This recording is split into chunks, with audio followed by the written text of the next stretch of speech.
Isang mapagpalang araw po sa inyong lahat at lalo na sa ating buting instructor na si Ginang Maria Amelie Hayigtin. Kami po ang pangkat-4.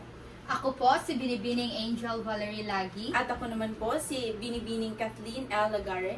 Ako si Binibining Jolia Lofranco. At ako naman po si Binibining Jessamine Humawit. At ako naman po si Binibining Marjorie Latras. Ako po si Jonah Marie Luengas. At ito ang aming pag-uulat sa iba't ibang bahagi ng pahayagan. Una ay ang pahina ng patnubay sa sine, telebisyon at radyo. Naglalaman ito ng mga programa, palabas, pelikula at schedule ng mga sinihan, telebisyon at radyo. Tulad na lang ng ito, palabas ni Zhang Lengheng.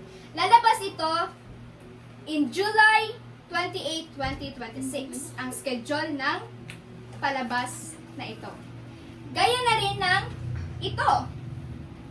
Ito rin ay palabas sa sine. At yun lamang po. Pangalawa, pahina ng balitang pambansa. Ito ay naglalaman ng mahahalagang balita at pangyayari na nagaganap sa iba't ibang bahagi ng bansa. Kagaya na lamang ng balitang ito.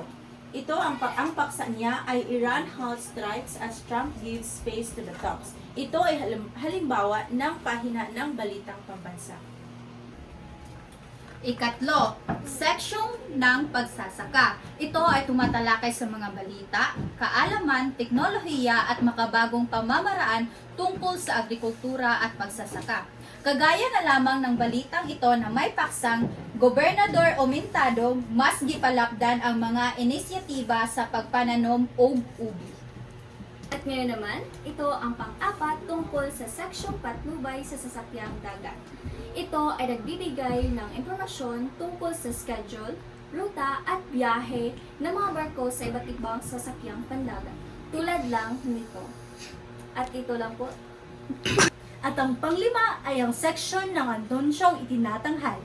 Ito ay naglalaman ng mga anunsyo tungkol sa mga palabas, konsyerto, teatro at iba pang pampublikong pagtatanghal. So katulad nito, ito ay halimbawa ng isang konsyerto.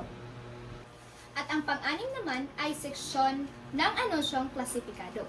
Naglalaman ng maliliit na anunsyo tungkol sa pagbinta, pagbili, pag-upa, trabaho, serbisyo at iba pang alok. Katulad na lang ng we are hiring, domestic helpers, nannies, house cook, private caregivers, lady drivers.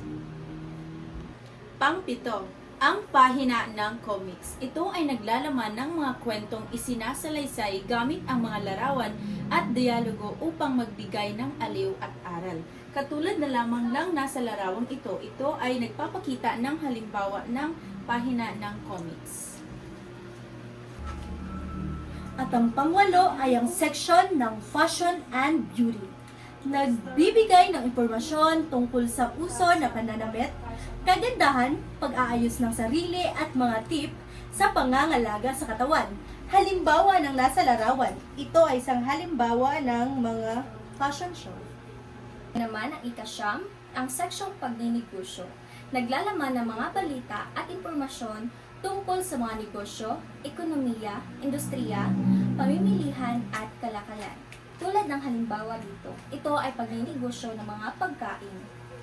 At ang panghuli, ang pahinang libangan. Ito ay naglalaman ng mga larong puzzle, crossword, horoscope, trivia at iba pang gawaing nagbibigay aliw sa mga mababasa. Gaya lamang nito, ito ay halimbawa ng Sudoku. At yun lamang po! Maraming salamat! Una ay ang pahina ng patnubay sa sine, telebisyon at radyo. Naglalaman ito ng mga programa, palabas, pelikula at schedule ng mga sinihan, telebisyon at radyo. Tulad na lang ng ito, palabas ni Zhang Lengheng.